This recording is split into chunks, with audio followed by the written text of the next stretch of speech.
All right, hey there everyone. This is the next video lesson in the series for boot camp for option trading. And you'll see that right here we've already discussed now the first 6 months of what I think is a good sequence and a good plan to follow while you're acquiring the knowledge and the information on how these option spreads work, okay? And so this video lesson, I really want to spend time talking at great length about both calendar and diagonal spreads, okay? Calendar spreads and diagonal spreads. And they are very similar to one another. I'm sorry, I'm really having a lot of fun with these little drawing tools. Calendar and diagonal spreads. They're very similar to one another. Just strike selection is what impacts what, if it's a calendar or if it's a diagonal. So let me just walk through it and I will explain it to you from the beginning and then absolutely run through an example, because as I talked about a couple videos ago, when we begin talking about the Greeks, okay, that is going to be a term that is going to come up more frequently as you get deeper into trading options, because the Greeks are going to be viewed as your instrument panel or your dashboard of gauges, if you will. When you're trading just single options, or single equities or currencies, whatever your underlying of choice is, there's really no way to monitor other than your P&L, okay, and the price of how the trade is performing. Well, options, when you start trading options, that brings in a whole new dimension of instrument panel, if you will, or gauges monitoring something. So, and I'll show you what I mean, because I've talked at moderate length already about the Greeks, but these Greeks right here. Okay, sorry about that. I had to take that phone call. But so the Greeks, are, when you are buying and selling options, the Greeks change depending on many factors. How much time there is until these options expire, what the options are, if they're calls or if they're puts, if you're buying them or selling them. Are you at the money? Are you out of the money? Are you in the money? You see, so you really begin to see the complexity of how these Greeks, delta, gamma, theta, vega, how they begin to influence a position. And as I said in one of the prior lessons, I am going to spend a whole entire section in these tutorial videos, not just boot camp, but the whole tutorial section, talking about just the Greeks and how to monitor them, how to understand them, how to unpack and decipher them. I think it's absolutely important that you start beginning to think about them, because they will come into play pretty powerfully. So calendars are added that next step in the progression of how you're going to trade options, and I think it's a very logical step. And as I said prior, I was very intentional about walking you through this these steps of just singles first, and then some simple spreads, and then some little bit more complicated spreads. And by the time we get down to these special unique spreads, we're going to absolutely have to be understanding the Greeks. We're going to have to be understanding how they all work together and learn how certain spreads are more appropriate in certain situations than others. But a calendar, all that is, remember how we talked about a simple debit spread. If I'm buying a simple debit spread, I'm buying one close to the money, I am selling one farther out of the money. All right, so you'll see this is a simple call debit spread. It is debited money out of the account. It is on the call side using all options. It is buying one closer to where the money is trading at. It is selling one farther out of the money. So it's a call debit spread. All right. Well, what you notice right off the bat, you should notice, is it's all staying inside the same month. So it is considered a vertical spread. It's staying in the same expiration cycle. Well, now let's just say we go and we analyze buying a calendar spread. Well, now you have changed the profile, and what you have done is you have used the same strike price, kind of like we talked about straddles, okay? A straddle uses the same strike price. And if we go here and we say we want to sell a straddle, well, that looks very similar. This right here looks very similar to this, does it not? With the only difference being you've got unlimited risk to the up and the downside. Well, what a calendar does is it takes the same strike price and it just moves, it puts the short right in this closer set of options that expire, and it puts a long for protecting the short. Remember, we never trade naked. We never trade naked. Nobody wants to see you naked, and we definitely don't want to see your account naked. And so the long here is protecting this short that is closer to expiring. So if we have, and what you'll notice here is I can change how much time I want to put that protection in. So we have a March 15th option that expires, that we're short. We have an April 15th option that expires in April that is long. So we have a time difference of 42 minus 14 of 28 days separating these two options. So that is why it's called a calendar spread.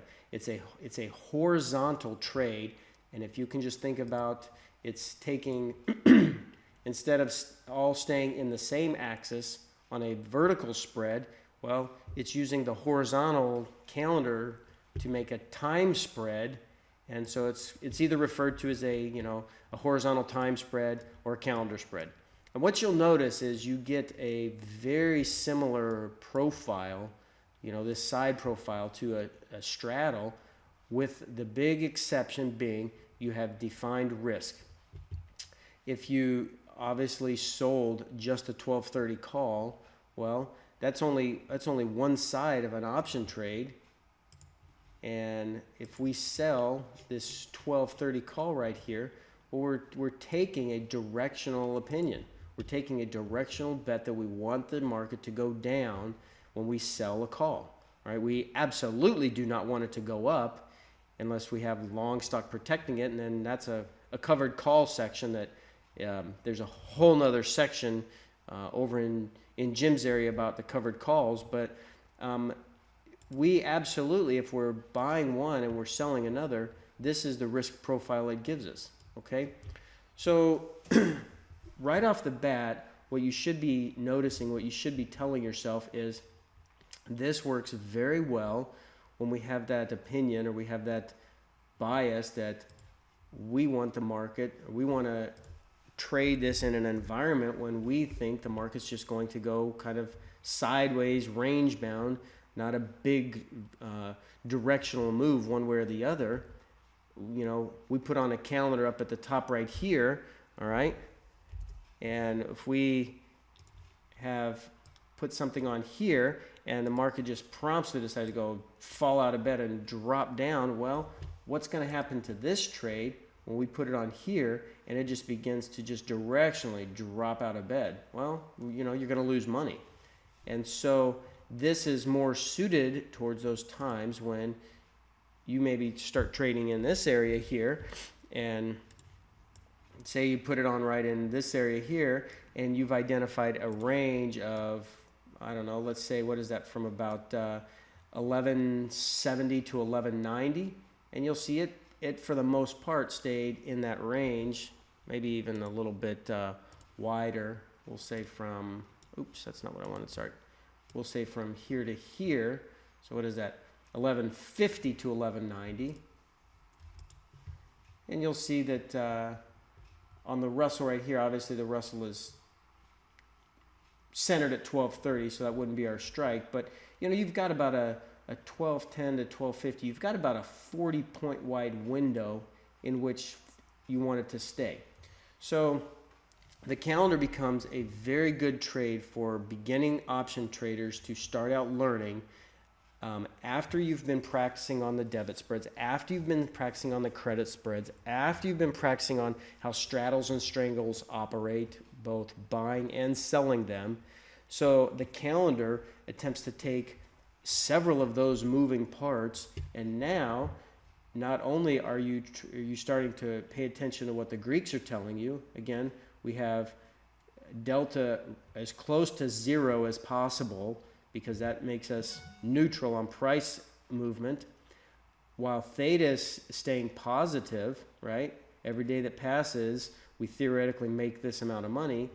And our vega is our volatility influence, which is going to be adjusting up or down based upon how volatility works. So calendars are much more sensitive to changes in volatility than anything else because you are now introducing this time component. 14 days to 42 days, you have 28 days separating your shorts and your longs, and you'll notice if I am selling a short that has a volatility at 15.47 IV and I'm buying something that has 17.04, oh, there's that skew word I was talking about, right? So you have in this area, you have a positive skew. You've got the higher implied volatility is farther out in time than your front month, and so you're going to be a lot more sensitive. Your position will be more sensitive to these changes in volatility. You've got this volatility changing, you've got this volatility changing, and you have a position that is in both of those cycles. This cycle, right? And this cycle. So again, more moving parts, and it offers you a much better opportunity to start understanding how important, really how important volatility is to trading options. Anybody that tries to tell you, don't worry about volatility, not going to call them stupid. I'm not mean like that. They are grossly misinformed. You have to understand, you have to respect and learn about volatility. If you don't, man, these options will eat you up. So I think calendars are very good to begin. All right, got to silence that, darn it. Calendars are very good to begin getting you exposed to several things that you might not necessarily be exposed to when you're just trading directionally, long calls, long puts, or debit and credit spreads. These have a couple more elements to them. So the Greeks, just know that they are the instrument panel, they're your dashboard, they are your gauges to monitor positions. Because, all right, let's say we put this position on and it moves up to 1250. Well, all right, well now let's just say that I don't want to necessarily sell this one just yet, but I want to add another calendar. So I want to add another calendar trade, and I want to continue to, obviously it's going to be not that price, it's going to be a little bit more. But now, oh, I've got what's considered a double calendar. I've changed my width of my profitability range. I've changed my Greeks, and the only way to know how that has impacted things is by knowing how these Greeks respond to additions or deletions or adjustments to your overall position. Okay, so that is a calendar. I expect it's going to take some watching, some reading, maybe watching this, again as I step through, what exactly calendar is. And then when I talk about a diagonal, just understand that a calendar and diagonal, they're kind of cousins to one another. Or, maybe they're siblings. They're maybe more considered siblings than cousins because, a calendar has a short option that you have sold closer to expiration, a long option that is expiring farther out from expiration. So we are selling here, we are buying here because we are never going to be unprotected, all right? And we are using it at the same exact strike price. A diagonal does the same exact thing. It has your short in the front month, it has your long in the back month, but it has different strike prices. And so what I want to show you is a calendar or a diagonal let's say that we wanted to come in here and we wanted to buy a diagonal, all right? Calendar, diagonal. And I don't know if it's coincidental or not, but this kind of progression that the Thinkorswim platform has on here, single, vertical, back ratio, calendar, diagonal, they've got calendars and diagonals coming before straddles and strangles, but it's pretty easy to recognize that the farther you come down here, a little bit more complex and a little bit more advanced some of these spreads become. But we've got a diagonal here, and you'll notice it has still sold one closer to expiration, March 15th, which is the third Friday of every month. I'm sure I've mentioned this before, but the white letters denote option expiration Friday, which is always, always, always the third Friday of every month. So this is the third Friday in April, the third Friday in May, et cetera, et cetera. The red ones are weeklies and quarterlies. They expire every Friday. Quarterlies are every quarter, all right? So if you are buying the long in April, you want to make sure that you select April without a number, right? This is the first Friday in April, the second Friday in April, the third Friday in April, et cetera. But what that has done now is you'll see that has taken, you're selling the 12.15 strike price in March. You are buying the 12.10 or even the 1200 strike price. You can select whatever strike price you want farther out. So it still gives you defined risk, right? Gives you defined risk. It lets you create a position based upon what your Greek numbers are wanting to be. If you want them to be delta 0, but you want theta positive, but you don't want to have as high of a vega as you may get with doing this. Let's say that we buy a calendar right here, 12.15. You'll see that's way under the money. We are making a directional bet, so our delta is going to be a lot more negative. Well, we'd have to come right here at 12.30, right? If we want to be market neutral, we want delta to be as close to 0 as possible. Well, you'll notice that what that has done is that has given us a trade that has positive theta. It has a lot of vega impact. Well, if we don't want that much vega impact, well, now look at what we can do. We can take it from 69 down to 61 without sacrificing our theta too much in the process and still keeping our delta relatively close to 0. So just understand that calendars and diagonals go very, very close to one another, and they operate quite similarly, but you may find you favor one over the other. I will tell you that both of them have pluses and minuses, and the only way you're going to learn which one is going to have more pluses than minuses, you know what I'm going to say, is to trade it. Trade it and practice it. So let me just walk you through a quick example of each. I will say, let's just pick an area on the chart. We were looking at this area here, 11.5, all right? So let's say that we wanted to go in here on the chart. Let's say we came in on this day right here, 11/3/2014. And I want to construct a trade. So we'll go back trader, 11/3/2014. We will go to the end of the day and we will hit start.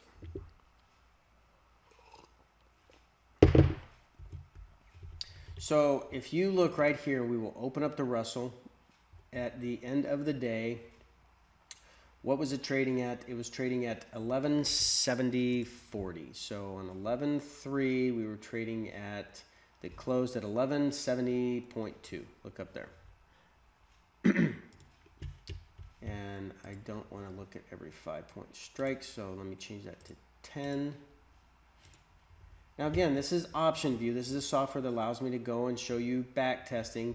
The prices are right, everything lines up exactly, but it lets me kind of illustrate these trades walking through real time in a much quicker pace than, you don't want to put something on and then wait for 2 or 3 weeks to see how it played out. You want to see how it plays out pretty much right away. 1170 is where the Russell closed at on this day. So if I come right in here to 1170, I sell one, I buy one, that has given me this kind of a trade setup, right? We want it to stay between 11.35 and 12.10, and it'll be a profitable trade. I convert the trades. You'll see the maximum this trade is going to cost me is it's going to hold me back $938. I will never lose more than $938 on this trade. Okay, that's the debit. They take it out of your account and you close the trade, and you either close it for more or you close it for less. But $938 is the most you're going to lose. So you'll see right off the bat, I've got defined risk. Secondly, you'll see I've got an area where I'm either going to close it or I'm going to adjust it. So I've got an area, let's say I've identified 11.35 and 12.15. And if we do not get to either one of those areas, I will do nothing, and I will just target maybe what, 10 or 20, 30, 40, 50%. You have to create these numbers before you ever open a trade. So let's just say I only want to make 5%. I only want to make about $50. So that's my assumption. Well, I'll step through in time and I'll see if that is able to happen in a market that starts on this day right here, 11.3. You'll see it goes down, it kind of goes up. What does it get up to? It gets up here to 11.90, and it gets all the way down here to 11.50. So, you know, I can see that it's not ever going to hit an adjustment area, and I'm doing that intentionally because I want you to see how this operates. All right, one day in the future, we're already up $40. So you'll see that it moved a little bit down. It moved from 11.70 to 11.65, and we were already up. Almost 5%, right? One day, close it up. Take your ball, go home. Oh, there we go. 2 days, and I made 5%, done. Now, of course, I don't want to close it because I want to show you how this responds, but, you know, right off the bat, you'll notice this is a tool that you can put into your toolbox, put this arrow in your quiver, learn how it operates, because there will be times, 3 days later, now I'm up almost 10%. In 3 days, you guys. I mean, let that please sink in. You have done nothing. A, you have done nothing but click buy, click sell. B, you had no directional opinion on what the market was going to do. C, you've made 10% in 3 days, and while you're not going to drop your whole account on this trade, well, if you're risking maybe 2 or 3% of your entire account, let's say you've got a $10,000 account, and now all of a sudden, you have risked $300 and you've made 10% in 3 days. That's nothing to be ashamed or sneeze at, because you're not going to be trading a $10,000 account forever, right? When that becomes a $100,000 or maybe a $500,000 account, well, now you're talking about some serious numbers, and you've never risked more than 2 or 3% of your account. So you'll see the power and the flexibility that these options offer. So we'll just go to the end of the week. We'll watch it kind of bounce around, move around, and at some point, you have to decide when you want to close it. So that's how a calendar operates. It operates because, remember, every day that passes in time, I sold this for $31.17. If I buy it back, I'm going to buy it back for $25.90. So that's a realized gain on this one. On this one, I paid $40.53. I am going to sell it for $36.28. I'm realizing a loss on this back month, but this back month is the protection, so I'm not trading naked. So calendars, I'll just recap this real fast because we will certainly be talking about this more in the future. Calendars and diagonals are used when you want to construct a trade that maybe you have no opinion where the market's going to go. All right, it's a non-directional trade. It exposes you to a lot more volatility influences than simple debit and credit spreads, but you can also position calendars with a directional opinion. All right, here I'll just run through this real fast so you can see what I mean. Because when you get good at technical analysis and chart reading skills, let's just say I picked the bottom right here. We'll go right here on 12/16 when the Russell was trading at 11.41. All right, and watch what happens. So let's go 12/16, and The rest will be trading at 1140. So let's just make the assumption, and let's use the thought process that this is when I open a trade, and I have strong conviction that we've found support, and we're going to come right back up here to 1180, the center of all of this boxing, right? We're looking, Mike's always talking about boxing. Let's say that our target is coming right back up here to 1180 area. Russell's at 1140. I'm going to position a calendar that's way, way out of the money up in this area here. So I come up here to 1180 and I say, all right, I want to sell one here. I want to buy one there. This is what it looks like. I have a strong directional opinion on what I want this calendar to do. And it's still a defined risk of $1,100. And I'm trying to target up here to 1180. And you'll see that obviously it hits there in the next couple of days, but I want to show you the example because when you construct, just because I say a calendar is great for a non-directional trader, it's just as good for a directional trader too. And you'll see that, again, we targeted and we have now centered and we have fallen right in the middle of this tent, if you will, and we got good on picking a direction. Well, what did we make? We made 10% in 2 days. Again, it becomes a matter of how are you going to manage it? How are you going to trade it? You can't keep these open forever and ever and ever and ever and ever, right? They're going to expire. So you have to tell yourself, and you have to begin creating plans of what are you willing to risk? What do you want to make? When are you going to adjust it? And in that order, I think those three components will make or break you as a trader. All right. So I'm going to do I will do a whole lesson plan on that. Trade planning, journaling, and back testing. I'm going to do a whole entire section on that in these tutorial videos. But again, I'll repeat it. You need to know how much you're willing to risk, defined risk up front. You need to know what your target profit is. All right. What you're going to be happy with when you're going to close the trade and when you're going to adjust it. And your adjustment will come from either closing up a loser because it hits your maximum loss, or closing up a winner because it hits your target profit, or making an adjustment and infusing new capital to a trade that you still believe in. Those three elements are so critical. They're so pivotal. And when you start talking about trading options, I think they're important in any kind of trading you're doing, but especially in options trading, when you see you have this added level of complexity of time decay put into it, you have to make a plan. You absolutely have to have plans going forward of what you want to do. All right, so anyway, I'll just wrap it up on that note because, I could go for another 20, 30 minutes and talk more and more about that. I will do a whole entire lesson on trade planning, journaling, screenshots and note taking and back testing. That will be a whole entire lesson. So I'll get much more in depth on that. So for now, let's just go back here real fast. A calendar trade, to recap, is you are selling this month. You are selling a month that's closer to expiring right there.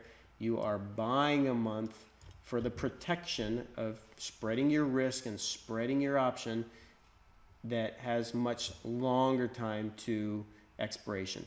The longer the time element is, you come way out here, the more expensive that calendar debit is going to cost you. You come way out here and you buy this one, these options are going to be very expensive because why? They have a lot of time until they expire. Right here. A lot of time till they expire, and volatility is elevated because many more things can happen between now and a year from now versus now and 2 weeks from now. Okay, so I hope that at least opens up the can to have you start thinking about how calendars operate. The very first option trade I ever placed was a calendar trade on Apple. All right, it was a $30 trade. It was a huge winner. I made $130 on $30 worth of risk, and I was like, man, I have arrived. I have found the Holy Grail. Look at how great I am. And I'll tell you, man, it was it was a rude awakening that I went through to learn that, calendars are definitely powerful and potentially greatly profitable, but they are not always that easy to operate. So anyway, please send off any questions, and thanks for listening. And I hope this gets you at least thinking about the next step in this boot camp for option trading. All right. The next lesson is going to be about condors, and then we're going to have butterfly spreads and how they relate to condors, and then we'll start wrapping this up and get you guys ready to having some live trades out there. Practice. Spend a whole month on this stuff, and I promise you it will be time very well spent. All right. Thanks much. Bye-bye.